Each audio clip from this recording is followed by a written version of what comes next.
சஹாபாக்கள் இப்படி அமர்ந்து இருக்கிறாங்க. சஹாபாக்களை பார்த்து பெருமானார் ஸல்லல்லாஹு அலைஹி வஸல்லம் அவங்க கேட்கிறாங்க, அலா உஃபிருக்கும், நான் உங்களுக்கு ஒன்றை அறிவிக்கட்டுமா, சொல்லி தரட்டுமா, பி அஃதல மின் தரஜத்தி சியாமி, நீங்கள் நோக்கிற நோன்பை விட, நீங்கள் வைக்கிற நோன்பை விட, வஸ்ஸலாத்தி, நீங்கள் தொழுகிற தொழுகையை விட, வஸ்ஸதகத்தி, நீங்கள் வழங்குகிற ஜகாத்தை விட, தான தர்மங்களை விட சிறந்த ஒன்றை நான் உங்களுக்கு சொல்லி தரட்டுமா, அறிவிக்கட்டுமா? சஹாபாக்களுக்கெல்லாம் ஆச்சரியம். தொழுகையை விட சிறந்ததா? தொழுகைதான் நமக்கு மார்க்கத்திலேயே தூண்.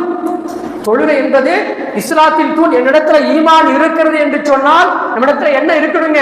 அந்த தொழுகை இருக்கணும். தொழுகை என்ற அந்த இருக்கணும். அதுதான் ஈமானை தாங்கி பிடிக்கக்கூடிய தூணாக இருக்கிறது. அதை சொன்ன ரசூலுல்லாஹி ஸல்லல்லாஹு அலைஹி வஸல்லம் அன்னவங்க சொல்றாங்க, அதை விட சிறந்த ஒன்றை நான் உங்களுக்கு அறிவிக்கிறேன். நோன்பு, அதுதான் உள்ளத்திலே தக்குவாவை ஏற்படுத்துகிறது. அல்லக்கும் தத்தக்கூன், அந்த வசனத்துல அல்லாஹ் அப்படி முடிப்பான். அந்த தக்குவாவை ஏற்படுத்துவதை விட மிக அற்புதமான ஒன்றா அறிவித்து தாருங்கள் யார சொல்லலாம்.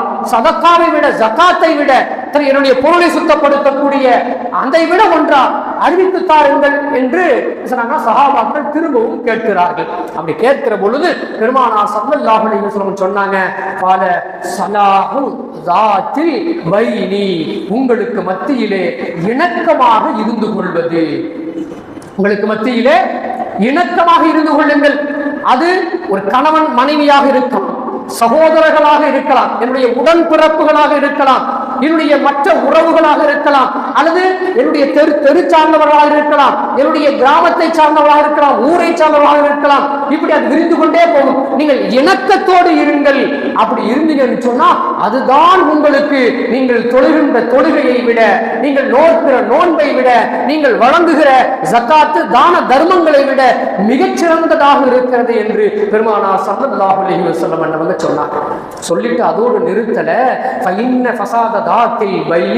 நீங்கள் உங்களுக்கு மத்தியிலே இணக்கத்தை இல்லாமல் ஃபசாதை நீங்கள் உருவாக்கிக் கொள்வீர்கள் என்று சொன்னால், பிணக்குகளை நீங்கள் உருவாக்கிக் கொள்வீர்கள் என்று சொன்னால், அந்த பிணக்கு இருக்கிறதே உங்களிடத்துல இருக்கிற ஈமானை அது மொட்டை அடித்து விடும். சொல்லிட்டு ரசூலுல்லாஹ் தனியாவே சொன்னாங்க, உங்க தலை முடியை மொட்டை அடிப்பதல்ல, ஹாலிக்குன்னா மொட்டை அடிப்பது, உங்கள் தலைமுடியை மொட்டை அடிப்பதல்ல, உங்களது தீனிலே அது மொட்டை அடித்து விடும். உங்களிடத்தில் இருக்கக்கூடிய தீனை, மார்க்கத்தை, உங்களது நம்பிக்கையை, அந்த ஏகத்துவ இறை நம்பிக்கையை உங்களிடத்திலே இல்லாமல் அது என்ன செய்யும் சொன்னா மொட்டை அடித்து விடும் என்று பெருமானார் ஸல்லல்லாஹு அலைஹி வஸல்லம் அவங்க சொன்னாங்க.